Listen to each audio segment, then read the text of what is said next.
Bienvenue sur SOS Docteur TV. Vous voulez tout savoir concernant l'actualité sportive. C'est bien le lieu et surtout l'heure pour parler sport. Nous avons aujourd'hui deux thématiques et pas des moindres. Nous nous intéressons d'abord à la liste des éperviers du Togo pour les matchs, bien sûr, face à la Mauritanie et au Sénégal, comptant pour les éliminatoires de la Coupe du Monde 2026. Libombé Daré a retrouvé la presse la dernière fois pour en parler en long et en large.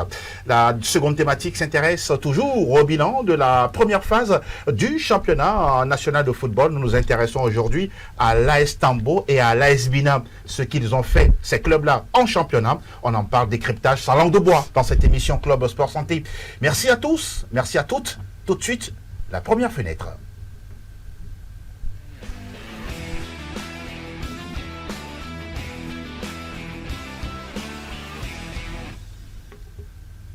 Nous nous intéressons à l'actualité nationale, surtout celle des éperviers du Togo. Mais avant, on va prendre le soin de saluer nos invités en plateau.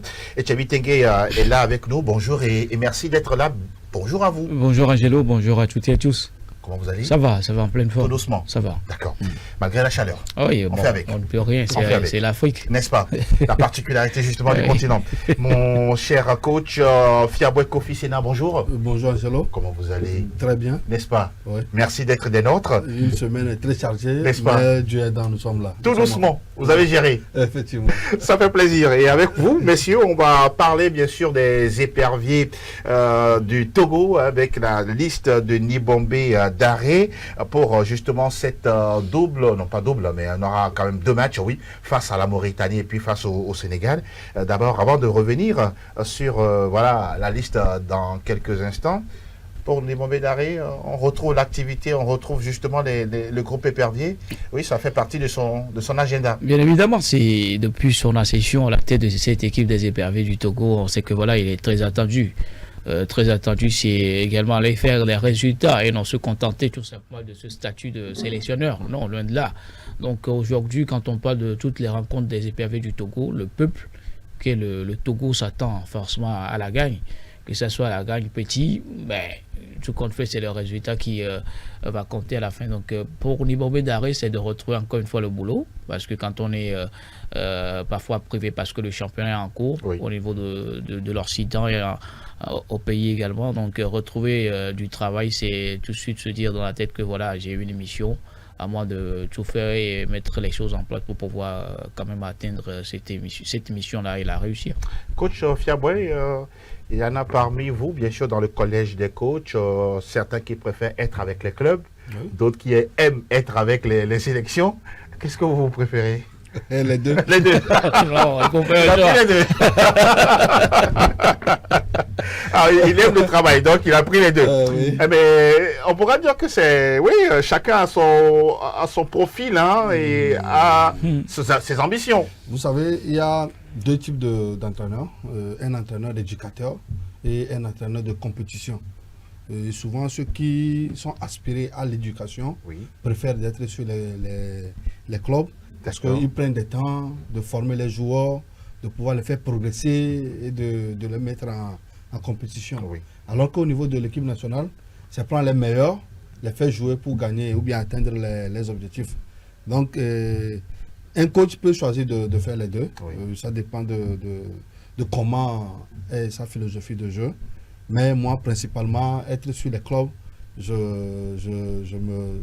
me permet de me sentir un peu dans ma peau. Vous aimez tout le temps aller sur le terrain pour travailler? Effectivement, parce qu'au niveau de l'équipe nationale également, vous n'êtes pas sans savoir que peut-être vous pouvez faire 5 à 4 mois sans toutefois travailler.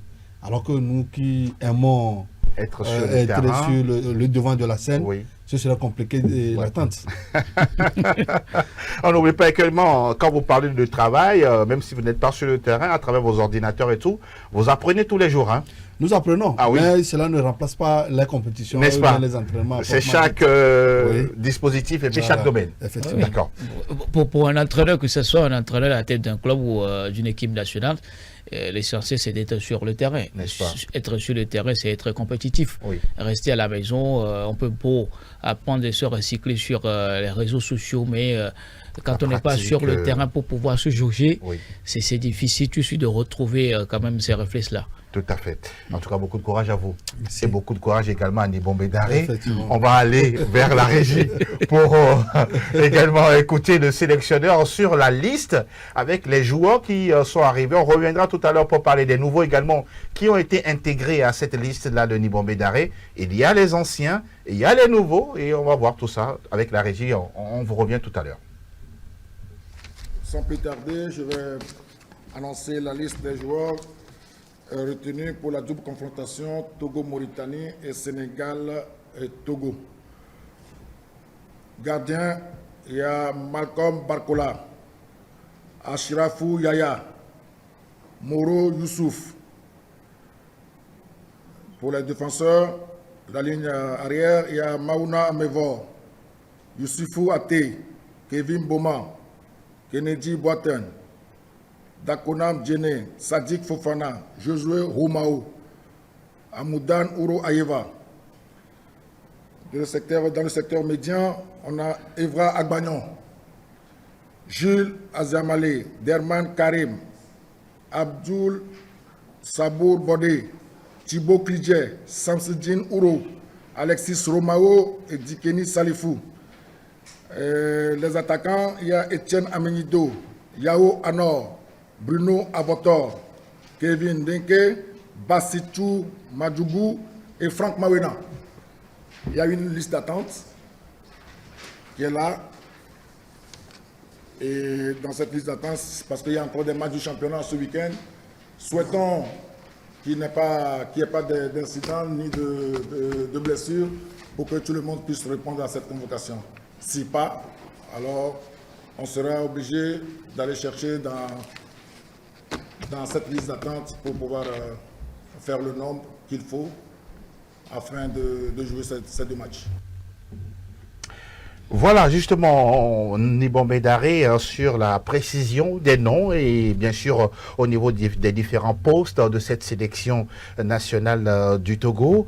Par rapport justement à cette sélection, avant de parler des nouveaux, quelle est d'abord votre interprétation par rapport à ceux qui ont été choisis pour jouer contre la Mauritanie et le Sénégal? Au jour d'aujourd'hui, le Togo a pas mieux que ces joueurs-là, parce que quand on parle des convocations des joueurs pour une sélection, c'est les meilleurs. Sauf que là, parfois, c'est pas les meilleurs qui sont tout le temps appelés, mais sur cette liste de Nibombé Daré, il n'y a pas mieux. C'est tout simplement ceux qui sont aujourd'hui en compétition. Est-ce que ces joueurs qui sont des nouveaux et d'autres qui sont des anciens qui font également leur comeback? Sauf que voilà, dans la confirmation, pour moi, ça n'a jamais été ça pour ces joueurs-là. Mais bon, quand un sélectionneur convoque des joueurs, c'est parce que d'abord, il a eu à voir ces joueurs compétir, parce qu'on a vu quand même entre-temps Nibombé Daré aller sillonner dans toute l'Europe. Aujourd'hui, s'il revient avec cette liste-là, cela va sans dire que voilà, il a trouvé mieux, parce que ces joueurs sont en compétition. Donc pour moi, il n'y a pas de surprise. La surprise dont je peux quand même faire cas, c'est au niveau des locaux. On va en parler tout à l'heure. J'ai pas été surpris de voir quand même de retrouver cette liste-là. Oui. Maintenant, il va falloir répondre, confirmer, c'est tout. N'est-ce pas? Voilà. Ce qu'il demandera pour ces joueurs-là, c'est de pouvoir mouiller le maillot et de relever la tête du Togo. Coach Fiaboué, voilà justement, parce que quand on parle de match de compétition, là on est en compétition pour la Coupe du Monde 2026. Il faut compter sur des gardiens, des défenseurs, des milieux et des attaquants. Voilà, on a cette liste de Nibombé Daré. Question d'homogénéité, la continuité, ou bien pour vous, il y a quelque chose d'autre? Et bon, si moi je vais analyser cette liste, Oui. je parlerai plutôt de la mise en place d'une équipe pouvant, dans 2-3 ans, pouvoir représenter le Togo. Et certes, cette liste représente également les joueurs qui sont en compétition dans leurs équipes respectives. Oui. Mais je me dis que peut-être qu'on peut mieux faire. D'accord. pour vous? Mieux faire, oui, parce que dans la convocation, on se dit que voilà, ça a été toujours les mêmes qui partent et qui reviennent. Il n'y a pas trop de changements. Le coach fait cas tout à l'heure d'une équipe qui doit se préparer dans 3 ans, 4 ans pour pouvoir être compétitive. L'ossature d'une équipe nationale se construit également, oui, avec les meilleurs. Mais quand on change de trop, ça remet en question cette ossature qui doit se mettre en place. Et s'il y a une stabilité ou bien il y a du changement de la rotation? Il y a de la rotation, il n'y a pas de stabilité de la convocation. Au niveau d'abord des gardiens. Quel joueur vous aimeriez voir qui n'est pas ici? Fodolaba.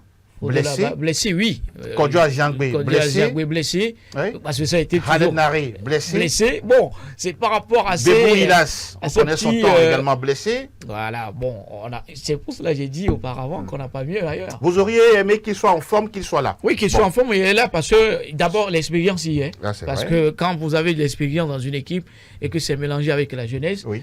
ça peut collaborer. Et avec cette envie de gagner, il y a de la transmission. D'accord. Mais sauf qu'aujourd'hui, il y a des blessés. Bon, c'est ceux qui sont en jambes qui sont là. Et en activité. Et il faut compter Voilà. avec eux. Et voilà, on ne fera pas de la magie, Oui. sur les travailler et N'est-ce aller pas? chercher des résultats. Vous le dites si bien, travailler le mental, le côté physique, le côté psychologique pour justement aller battre cette formation de la Mauritanie. Ce sera à la maison le 22 mars, ici au stade de Kégué. Et puis 3 jours plus tard, le Togo qui affronte le Sénégal du côté de Diamniadio à Dakar. Mais on revient, coach, avec les nouveaux qui sont arrivés. Je vous cite ceux-là qui ont été appelés par Nibombe Daré. Au niveau des postes de gardien, on a Moro Youssouf de Gomido de Palimé. On a également au niveau des défenseurs Amoudan Ouroyeva de l'ASK. Nous avons également celui-là qui a été retenu au niveau des milieux de terrain. Abdoul Sabo Bodé, on le connaît très bien, ASK, il a fait le Chan et tout. Et puis au niveau des attaquants, oui, attention, milieu de terrain, il y a Abdoul Sabour et puis il y a Jules Aziamale du CDF Aknou. Et également au niveau des attaquants, Bassitou Madougou de l'AS Sabina. Dire aujourd'hui que, oui, Nibombe Daré a fait le tour également des championnats, des stades pour voir ces joueurs-là. Qu'est-ce que vous dites là-dessus de la présence de ces joueurs? Bon, tout d'abord, félicitations à Daré, parce que pour moi, il a répondu à l'une de mes attentes, celui de convoquer les locaux dans ses effectifs. Et ce que d'autres avant lui n'ont pas su faire. Aujourd'hui, il le fait, félicitations à lui.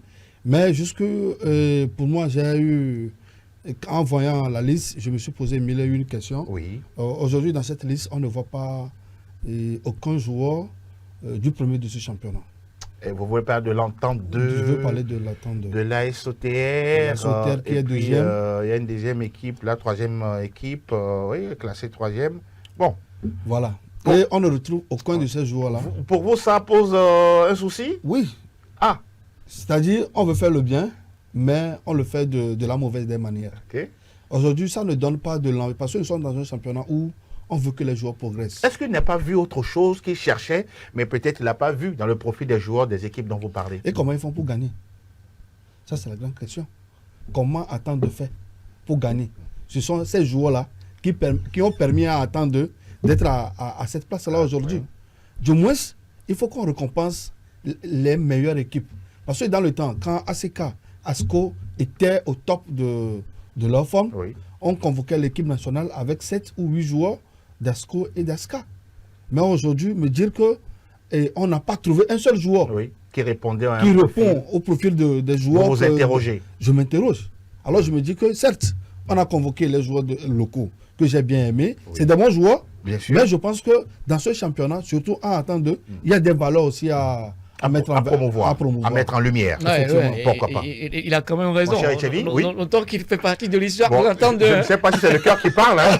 C'est l'aide du pas coach. le, Hein. pas le cœur qui parle, Bon. mais sa façon de voir les choses. Oui. Aujourd'hui, on est tous contents de retrouver quand même 5 joueurs du championnat. Parce que ça met en valeur ce championnat qu'on promouvoit nous-mêmes. Parce que dans le temps, pour avoir quand même une équipe nationale digne de ce nom, Oui. il y avait des joueurs locaux qui faisaient partie intégrante de cette sélection-là et qui faisaient que ça marchait très très bien. Je ne vais pas citer les noms, mais au niveau de l'entente d'eux, je vous dis, moi j'ai suivi cette équipe, j'ai pratiquement suivi le match, Oui. sauf à l'extérieur. D'accord. Mais à Lomé, je fais quand même cet effort-là. C'est une équipe qui ajuste le collectif. Parlant de l'individualité, bon, je peux citer 2 noms tout de suite. Thierry Corentin au niveau de la défense, quand vous le voyez jouer dans l'as, c'est un défenseur très calme, qui sait ressortir le ballon, qui ne va pas au duel comme ça. Il est très intelligent dans ses interventions. Je peux faire cas également d'Akapo Junior. Oui. En équipe Il a nationale. été déjà appelé une fois en équipe nationale. Oui, et ce profil en équipe nationale, on a vraiment besoin de cela. C'est quelqu'un qui sait garder le ballon, qui sait faire des appels pour poser des solutions. Bon, ça peut se faire de dégager ces joueurs-là aujourd'hui, mais l'entente de pour la première moitié, c'est beaucoup plus le collectif. Il y a des têtes qui peuvent sortir du lot. Ça, pourquoi pas. C'est quand même logique. Oui. Donc, promouvoir tout simplement ceux qui sont au devant au niveau du classement. En parlant de mérite. Oui, mais parfois, il faut quand même respecter le choix Oui. du sélectionneur et il sera jugé. Vous le dites si bien, Après. oui, nous on ne fait que décrypter cette liste-là. C'est pas un jugement, mais bon. Non, pas du tout. Pas du tout. Parce que vous l'avez dit, hein, c'est lui le patron. C'est lui le patron. Et lorsqu'il s'agira de faire les comptes, il sera encore en face de la presse Voilà. pour défendre et ses idées et ses résultats. Alors, on reste toujours pour cette campagne des éliminatoires. C'est vrai que dans la poule, hein, la Mauritanie, elle est dernière. Le Togo, pas premier, mais quatrième. Nous souhaitons que le Togo soit premier. Et d'aucuns pensent que le Togo a l'étiquette de favori. Vous pensez la même chose? Et face à Mauritanie. Pourquoi vous riez? Oui, face à la Mauritanie. Je suis convaincu que les gens pensent qu'on peut, du moins, face à la Mauritanie, faire un bon résultat. Oui. Et maintenant, cela dépendra aussi du sélectionneur par rapport à ce qu'il va proposer en termes de jeu. Oui. Quand je vois d'abord la liste, et quand on met Egba Avranyo et Evra Agbagno au milieu, cela veut dire qu'il sera dans un système de 3-5-2 voilà. ou bien de 3-4-3, peut-être, on ne sait pas, mais ce serait toujours une défense à 3. D'accord. Et il ira Abdoul Sabou Boré également, on le connaît, c'est un latéral de métier. Mais si on le met parmi les milieux, cela sous-entend que le coach a prévu un système de 3-5-2. Et la grande question qu'on peut se poser que depuis que le sélectionneur est là, est-ce que ce système-là le sourit? Point d'interrogation. Ça, c'est à lui seul de pouvoir répondre. Maintenant, au niveau de l'attaque, je crois que Thibaut, qui est plutôt au niveau du milieu, l'a mis au milieu du terrain, devait être plutôt du côté des avant-centres. Ça, c'est voilà. Ça, c'est mon opinion. Non, c'est votre opinion, bien sûr. C'est mon opinion. Mais ça dépendra de comment on va l'utiliser sur le terrain. Maintenant, cela dépendra de comment on va utiliser ces joueurs-là pour pouvoir avoir un bon résultat. Et aujourd'hui, je pense que tel il a fait sa liste, je pense qu'il a une idée bien conçue derrière la tête et que cela se concrétise et qu'à la fin, que le Togo soit gagnant. On rappelle que dans cette poule-là, le Soudan est devant avec 10 points. On a également l'équipe du Sénégal, de la RD Congo. Et le Togo est quatrième avec 3 points. Attention, ce n'est pas encore terminé. Il reste encore 5 journées. Les éliminatoires, c'est 10 journées. Donc voilà, il y a encore, pourquoi pas, de l'espoir. Je reste avec vous pour parler toujours des nouveaux arrivés. Par exemple, le cas de Jules Aziamale. On l'a connu à Oksano, à Futur Stade à Gonivé, aujourd'hui CDF Akno. Peut-on dire quelque part que c'est une retombée des centres de formation? Quelque part, il a progressé. Il a eu son temps et son temps est arrivé pour briller en équipe nationale. Moi, je parlais plutôt de la progression. Parce que d'abord, c'est un joueur qui a travaillé dans l'humilité. Quand je prends ce joueur tout récemment, la saison dernière avec CDF Akno en D2, il était quand même des hommes forts qui a porté cette équipe de CDF Akno. Tout à fait. En étant également un milieu de terrain qui donne des passes, qui marque des buts également. Donc, le voir cette saison en D1 Lonato, pratiquement toutes les balles d'occasion passent par lui. Et c'est lui qui ne cesse de porter, d'amener ses partenaires à aller chercher un résultat. Donc, bien évidemment que derrière... Vous aimez ça, sa progression. Sa progression. Et là, en équipe nationale pour la toute première fois. Pour la toute première fois, je me dis quelque part que ça doit permettre à ce joueur de continuer à travailler. Parce que la fête chez les Amazamale. Convoquer les joueurs, c'est par rapport à leur profil également. N'est-ce pas? Où les sélectionneurs parfois vont aller chercher ces profils-là pour pouvoir se retrouver dans une configuration tout bénéfice. Pour apporter un plus pour apporter au groupe. ce plus-là au groupe. Et ça dépend de la tactique également. Donc, un milieu de terrain aujourd'hui, mis à part Karim Derman qui aime porter le ballon vers l'avant, Jules Aziamalé se retrouve dans cette configuration. Il a ce coffre-là. Il a ce coffre-là, cette étoffe-là pour aller demander le ballon dans les pieds, aller progresser avec, dans la projection. Et des frappes de loin aussi. Et des frappes de loin de suite. Donc, moi, ça ne me surprend pas. C'est juste de la progression et le travail qui a payé. La récompense. Maintenant, il faut garder la tête très froide et se dire que voilà, une première convocation, c'est pas rien. C'est à moi de travailler. Il faut que ça s'enchaîne. Et ça devait passer d'abord dans son club.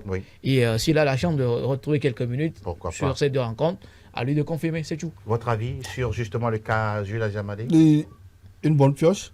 Juste que ça me tique un tout petit peu. C'est la situation du pays où aujourd'hui, quand on parle de Aziamalé, c'est au-delà de 25 ans. D'accord. Déjà, un joueur à 25 ans convoqué en équipe nationale, ça tend vers la fin. Alors que ce joueur-là, on pouvait, 5 ans en arrière, le positionner peut-être en Europe. Aujourd'hui, sera assez performant. Très performant pour le Togo.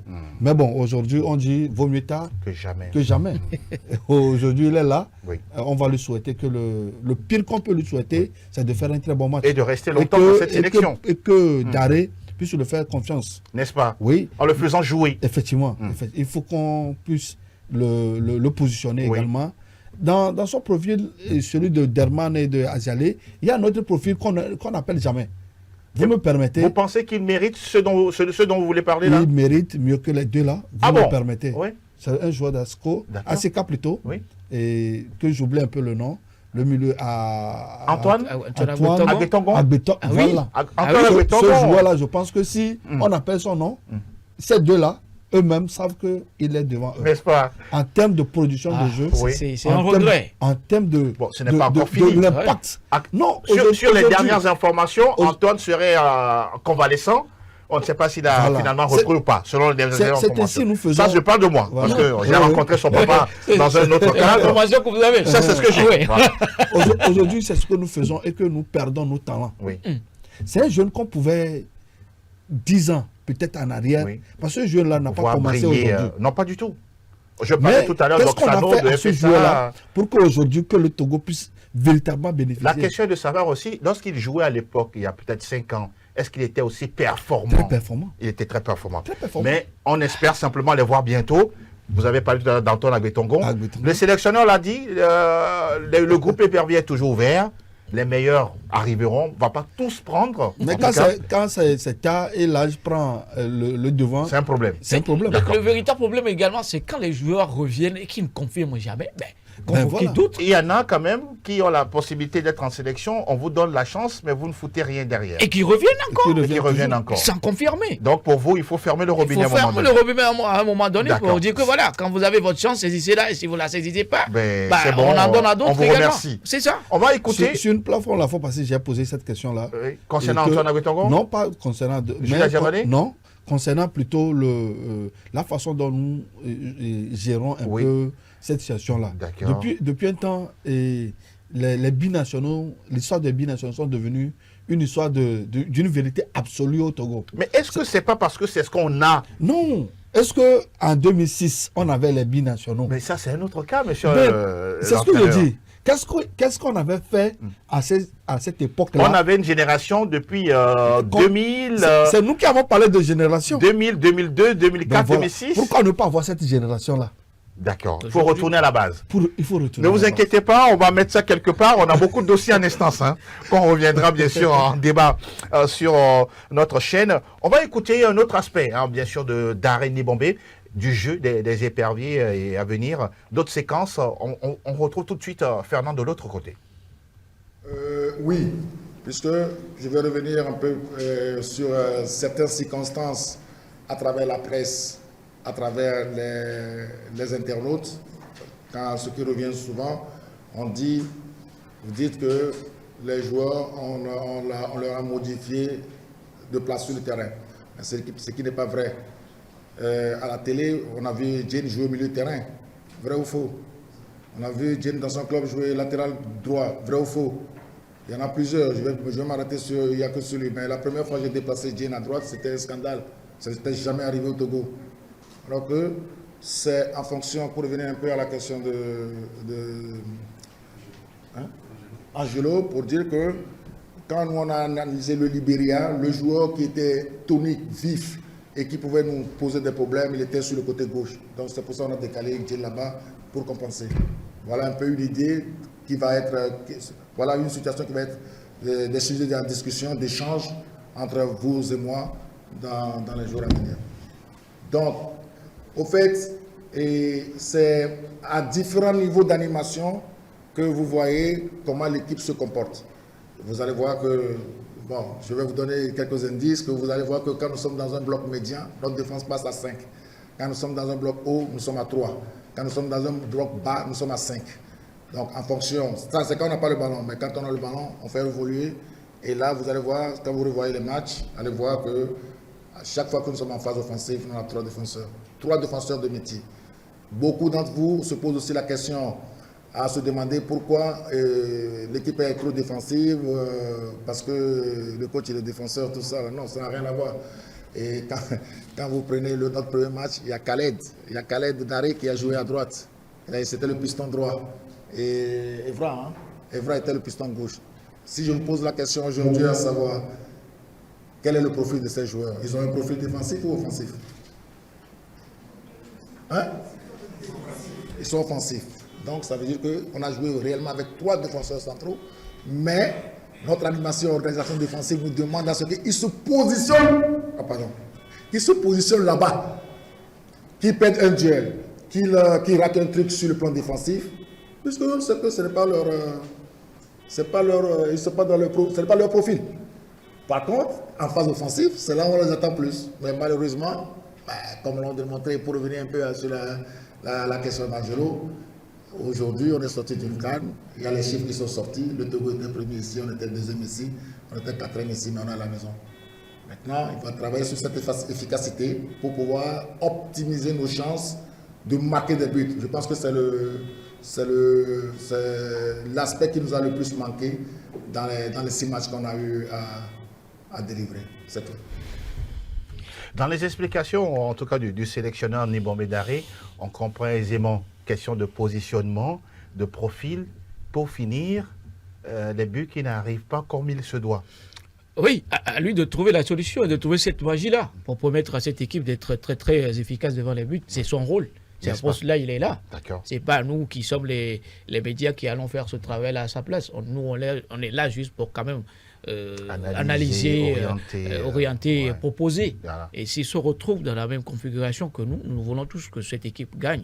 Aujourd'hui, quand vous prenez toutes les équipes des nations, oui, quand vous avez des profils et que sur les côtés, il n'y a pas des dribbleurs, il n'y a pas des percutants, vous pouvez beau mettre des systèmes en place, ça ne va jamais marcher. C'est eux qui provoquent des situations, c'est eux qui font descendre. Quand vous prenez le Togo, dans tout ce que moi j'ai vu avec Nibombé Daré, je n'ai jamais vu des latéraux, des pistons fait des centres, débordés et dribblés par les individualités. Il y a eu Naré et puis Evra Guagnon. Sauf qu'ils ne montrent pas grand-chose. Pour vous, ce n'est pas dans la constance? Non, pas du tout. Pas du tout. Moi, je suis sélectionneur, ces 2 joueurs, c'est sur le banc. Parce qu'ils ne répondent pas au profil. Pour provoquer, faire des centres. Pas du tout. Même sur les coups de pied arrêtés, on n'a pas de joueurs. Sur les corners, on n'a pas de joueurs. Alors que c'est des situations de but.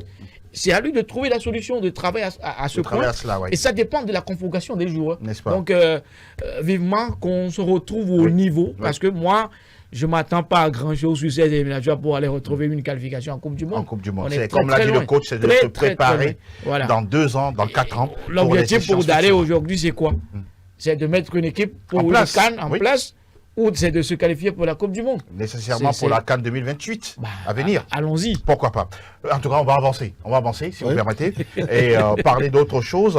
Mais ce qu'on peut rappeler, bien sûr, c'est de dire que le match Togo-Mauritanie, ce sera au stade de Kégué le 22 mars à partir de 16h temps universel. Et puis 3 jours plus tard, on rappelle que le Togo sera du côté de Dakar. Sauf que le match face au Sénégal aura lieu à 21h, s'il vous plaît. Et donc, prenez le rendez-vous. Nous serons bien sûr au rendez-vous pour revenir parler de ça. Et la semaine à venir, les éperies vont commencer à se regrouper à partir déjà de mardi et continuer jusqu'à ce que le match ait lieu samedi. Messieurs, merci en tout cas pour vos analyses bien aiguisées concernant cette thématique. On va revenir à l'actu nationale dans quelques instants.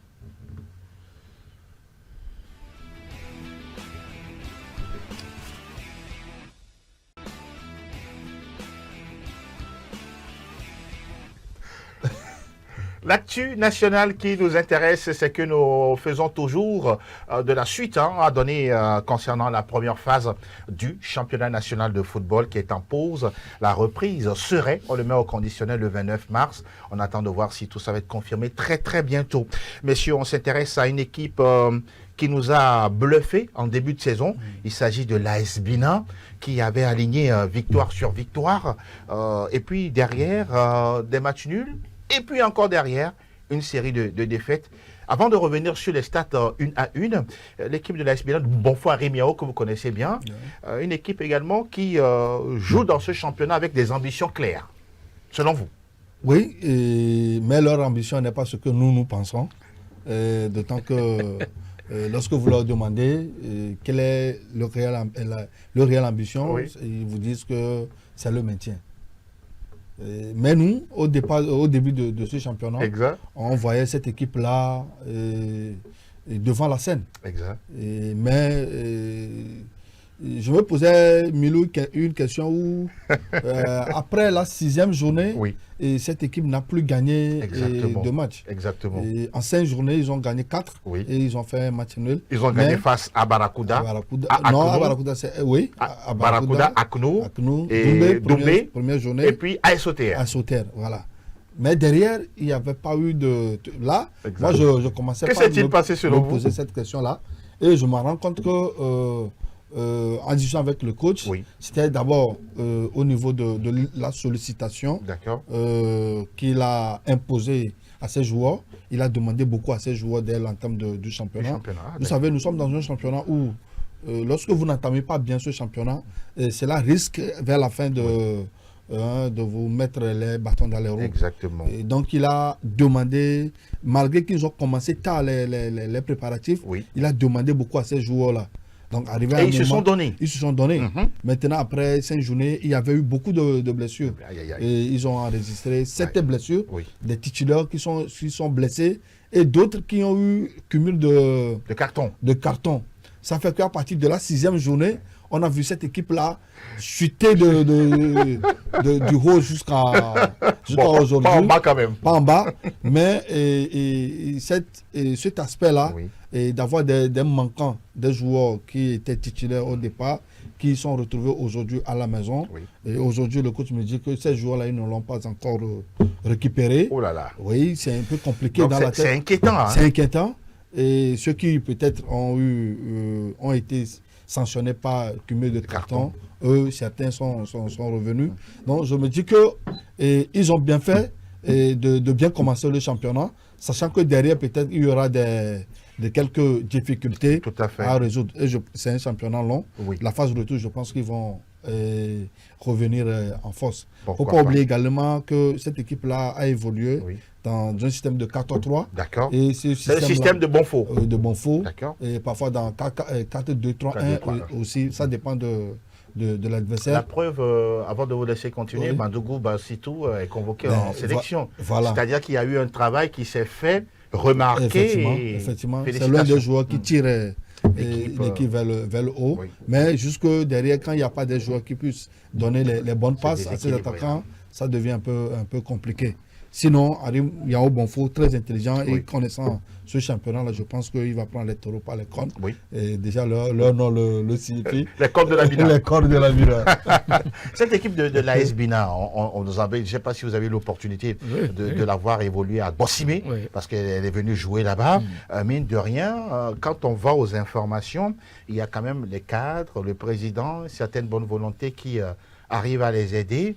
Et mine de rien, c'est quelque chose de fondamental pour l'évolution d'un club. Oui, d'abord c'est un club très bien organisé, avec un staff très bien en place, également un président où parfois ça s'alterne, avec des changements à la tête de cette présidence-là, où quand on se refait un peu dans le passé sur certaines saisons, c'est une équipe qui a su jouer le premier rôle, même si à l'arrivée ils ne sont pas sur le podium. Ça reste dans la constance et surtout dans la régularité. C'est pour cela qu'ils ne sont pas descendus depuis qu'ils sont Tout à en fait. D1. Cela montre à suffisance que voilà, il y a un travail qui se fait. Et aujourd'hui, Bonfoy Rémiao à la tête de cette équipe, on a vu d'autres passer par là Oui, également tout à fait. qui n'ont pas su garder le cap. Aujourd'hui, le cap, c'est déjà commencé très très bon parce qu'ils ont su jouer le premier rôle. sur certaines journées, même si ça n'a pas été un enchaînement digne de ce nom. On sent aujourd'hui que c'est une équipe qui manque de la profondeur de banc. Et quand vous êtes un club qui prétend être sur le podium, sur une régularité, il faut au moins que les postes soient doublés. Absolument. Au moins 22 joueurs. Ça demande des moyens aussi. Oui, mais les moyens se réfèrent à l'ambition. Quand vous avez des ambitions bien définies, et il faut se préparer pour. Il faut se préparer pour. D'accord. Et les moyens doivent être de mise également. Mais quand, arrive à un moment donné, ça manque, ou ces moyens ne suivent pas trop, ça agit sur l'équipe, ou au niveau de l'entraîneur également, avec les joueurs qui sont, il ne fera pas de la magie, il va faire avec. Tout à fait. Donc, c'est pas une mauvaise chose de se retrouver à la 8e place aujourd'hui en mi-saison. Oui. Bon, on attend le classement officiel de la fédération. Ça, c'est provisoire. Oui, donc, ça, c'est notre classement, nous. Il faut juste avoir de la profondeur de banc pour tenir la seconde partie de la saison, parce que quand on prend les déplacements aller et retour, ça fatigue les joueurs dans la récupération. Énormément. C'est pas ça au niveau de nos clubs. Ça, on va jamais cesser de le dire. Pour qu'un joueur récupère en 24 heures, c'est beaucoup de choses. Ça demande beaucoup de choses. Moi, les comptes de l'Abidjan, il faut compter avec cette équipe-là, parce qu'on a un entraîneur qui s'y connaît à la matière, avec un système de jeu qui dégage aujourd'hui de l'individualité, avec un bon joueur qui se retrouve en équipe nationale. C'est quand même de la fierté pour l'Abidjan. Donc, il faut continuer le travail. C'est sûr. Et c'est sûr que du côté de l'Abidjan, on va prier de voir justement Madougou Bassitou lors des matchs, soit Mauritanie ou Sénégal, de le voir avoir quelques minutes. Et ça va, oui, c'est aussi ça. Il faut que les locaux la jouent. Voilà. Bon. Pas les convoquer parce qu'il faut les convoquer. S'il vous plaît, on n'est plus dans cette situation. On ferme la parenthèse. On reste toujours en D1. Et là, on a parlé tout à l'heure de l'AS Bina. On va évoquer le cas de l'AS Tambo. C'est une équipe également qui nous intéresse. Entraînée par Joly Tony Agbessi, un coach également qu'on connaît très bien, qui est passé par Gomido, par Agaza Football Club, et voilà, j'en passe. Avec cette équipe de Tambo, coach qui a une particularité, c'est l'une des équipes défensives de notre championnat. Sur les 13 matchs joués, 8 buts seulement encaissés durant cette phase aller. Félicitations. C'est aussi une qualité. Oui, qualité. Et il faut féliciter Joly par rapport à ce travail-là. C'est un coach que vous appréciez? Et beaucoup, énormément. C'est un ami. Oui. Et pas un ami très collant, mais dans le travail, on se respecte. Et nous tous, nous avons vu comment il a pris les rênes de cette équipe-là.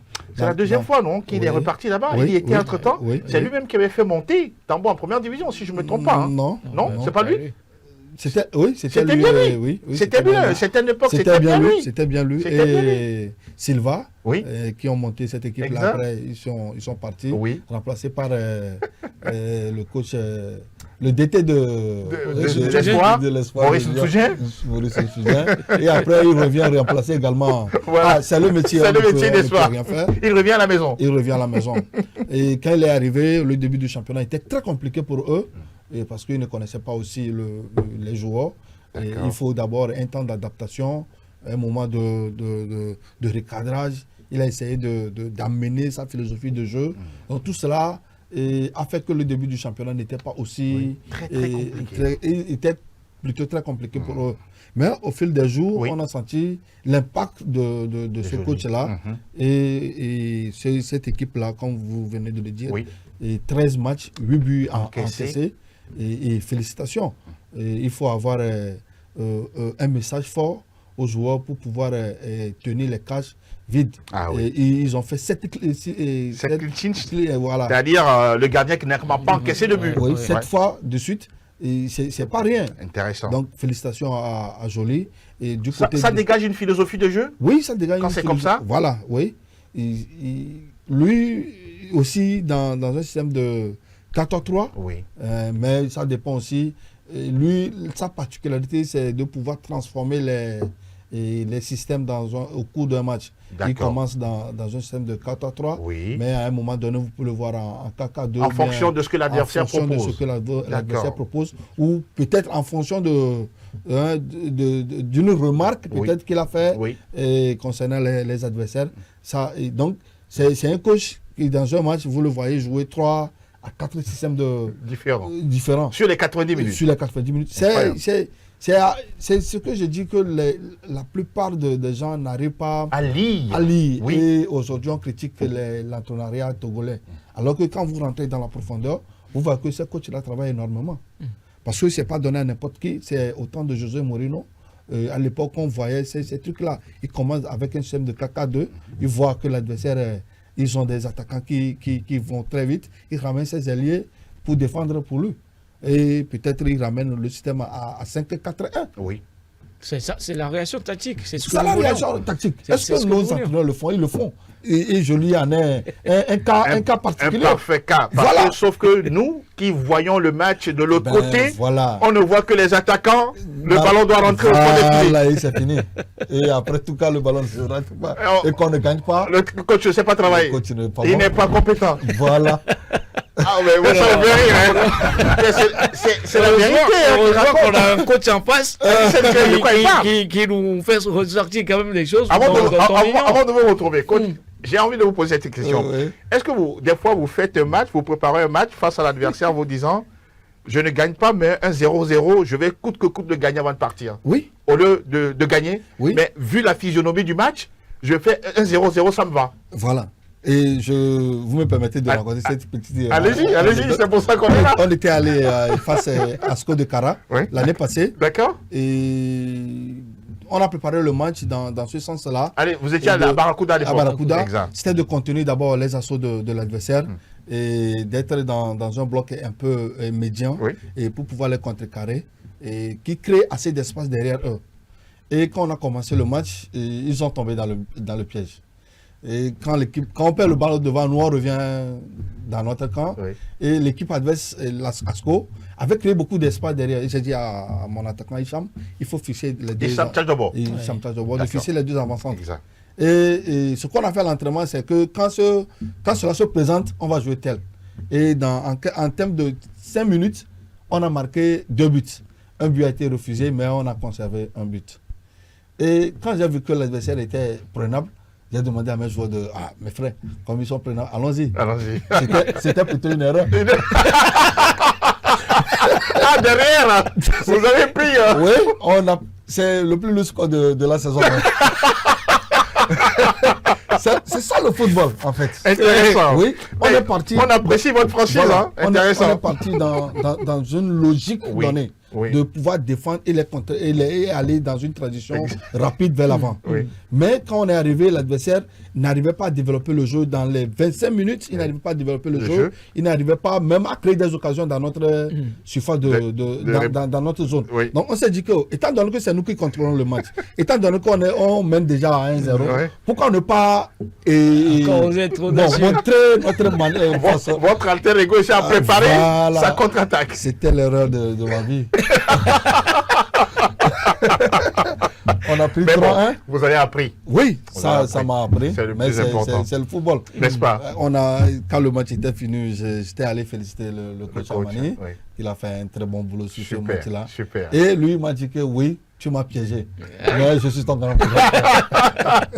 Vous revenez sur le cas où, oui, nous qui sommes en arrière-plan, on ne voit pas forcément justement ces différentes tactiques que le coach apporte durant un match. Oui, sauf qu'à la fin des matchs, les coachs n'y vont pas en profondeur sur ces analyses-là. Et nous sommes obligés de les juger par rapport à ce qui s'est passé sur la pelouse.